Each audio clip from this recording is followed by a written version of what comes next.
Freunde der Nacht, sieht jetzt alles ganz normal aus, oder? So wie ich immer hier sitze. Ist es aber nicht. Heute ist alles anders und ist auch gleich vorbei.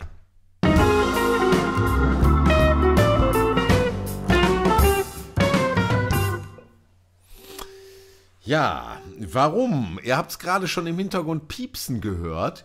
Warum weiß ich selber nicht. Ich hätte ja freitags diese Woche keine Live-Sendung senden können, aber durch ein merkwürdiges Zusammenspiel meiner Aufzeichnungssoftware und des neuen Betriebssystems läuft hier alles nicht so, wie es soll. Im Gegenteil, wenn ich so nach rechts schaue, ihr könnt das jetzt nicht sehen und ich kann es euch auch nicht zeigen, da läuft das Terminal so.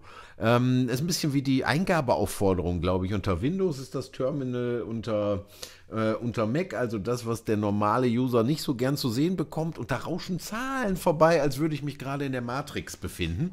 Also alles in allem irgendwie nicht gut. Aber ihr seht, irgendetwas wird aufgezeichnet. Und ich wollte insofern nur ein kleines Lebenszeichen von mir geben, dass ihr nicht denkt, oh Gott, Photomove ist unter die Räder gekommen. Nein, ist es nicht. Nächste Woche bin ich auch ganz bestimmt wieder am Start. Ich danke euch sehr. Ihr habt mir ganz viele Vorschläge geschickt für neue Themen, neue Folgen, Dienstags- und Freitagsfolgen. Bleibt da am Ball, schickt mir auch jetzt noch ein paar. Ja, ich wollte mich einfach mal bei euch auskotzen, dass hier nichts läuft und haltet uns allen die Daumen, dass das, was ich hier gerade zaubere, auch tatsächlich morgen kurz zu sehen ist. Wer sich jetzt nicht abschrecken lässt von meinem ganzen Hin und Her hier, der wird am Dienstag wieder eine neue Folge kriegen. Zumindest haltet die Daumen, dass das funktioniert. Und nächste Woche Freitag ist dann wieder Chat.